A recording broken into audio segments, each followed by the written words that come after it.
Thank you so much for your question. First of all, I just want to say I'm not a mechanic, I'm an enthusiast. So when I get questions, I answer them from my perspective behind the wheel, and then I go to my experts and I get their opinions. That being said, Sedona is at 4,350 above sea level, and I thought the Forester performed great. I didn't notice any lag in performance, and even when I've driven it in Colorado, in Denver, and in the mountains, I didn't notice anything crazy. Typically, for every 1,000 feet of elevation gained, you lose about 3% of your engine's power. So I can see why you're asking. In fact, I have had experience with this with a car of my own. As a point of reference, I had a 91 Toyota Celica about 20 years ago that I drove from sea level to Denver, Colorado, and I noticed a major difference in the performance when I did that.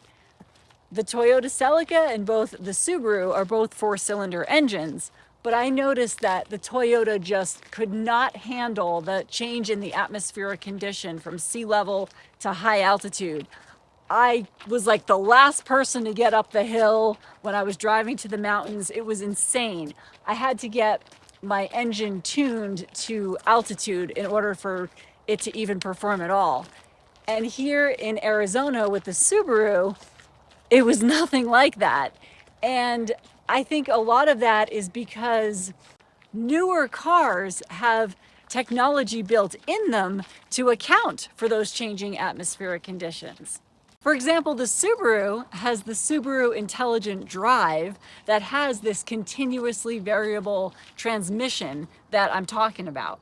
The intelligent mode is great for city commuting, stop and go traffic, and it's even great in the snow. Sport mode is great for highway driving, suburban commuting, and also mountain driving. Then there's also Sport Sharp mode, which is awesome for the racetrack. Who doesn't want to take their Subi on the racetrack? And then there's also those hairpin mountain turns. You know the ones I'm talking about. And here's the technical answer that I asked for from Subaru. The Forester Wilderness is equipped with a stronger rear differential with revised, shorter, final drive gear ratios and an upgraded Lineartronic CVT featuring a wider ratio coverage. The combination of both of these things gives the Forester Wilderness increased torque to the wheels at lower speeds to help improve the vehicle's off-road performance. An added benefit both on and off-road is that these changes also increase the vehicle's responsiveness and rate of acceleration, especially at low to mid-range speeds. The wider ratio coverage of the Lineartronic CVT also allows the vehicle to maintain fuel economy at higher speeds. The Subaru models that have the SI drive are the WRX, the Forester, and the Crosstrek.